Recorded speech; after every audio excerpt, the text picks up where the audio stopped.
Au nom de Marie. Une semaine après la une polémique des Rock consacrée à Bertrand Cantat, le magazine Elle a choisi de consacrer son édito à Marie Trintignant, morte le 1er août 2003 sous les coups de l'ancien chanteur de Noir Désir.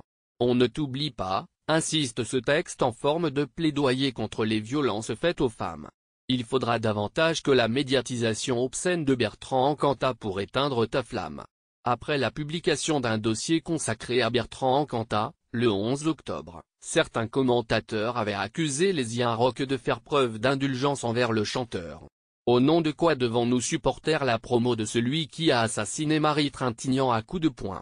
Avait notamment réagi Malène Schiappa, secrétaire d'État chargée de l'égalité entre les femmes et les hommes. Son visage est celui de toutes les victimes de la violence des hommes. Le magazine Elle, lui non plus, n'a pas goûté cette exposition médiatique de Bertrand Cantat. Avec cette grâce si singulière, son visage est devenu celui de toutes les femmes victimes de la violence des hommes, écrit ainsi la journaliste Dorothée Vernet.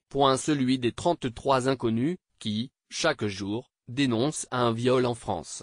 Le magazine évoque également le sort des femmes harcelées ou agressées, avec 216 000 plaintes déposées en 2016.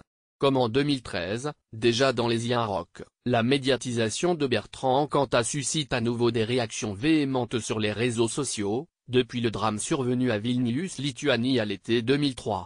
Marie Trintignant, alors sa compagne, avait succombé à ses coups après une violente dispute. Le chanteur avait été condamné à 8 ans de prison pour homicide. Il en a purgé 4, dont un en Lituanie, avant de bénéficier d'une libération conditionnelle en 2007. Son contrôle judiciaire a pris fin en juillet 2011.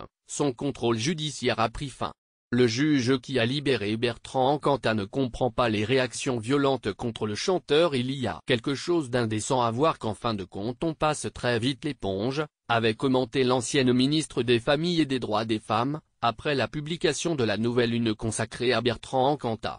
Je crois que les Rock qui sont aux abonnés absents depuis hier, seraient bien inspirés de présenter leurs excuses à la famille Trintignant et à toutes les victimes de violences faites aux femmes. La magazine Elle, lui, veut faire de l'actrice un symbole de courage, 14 ans après sa disparition.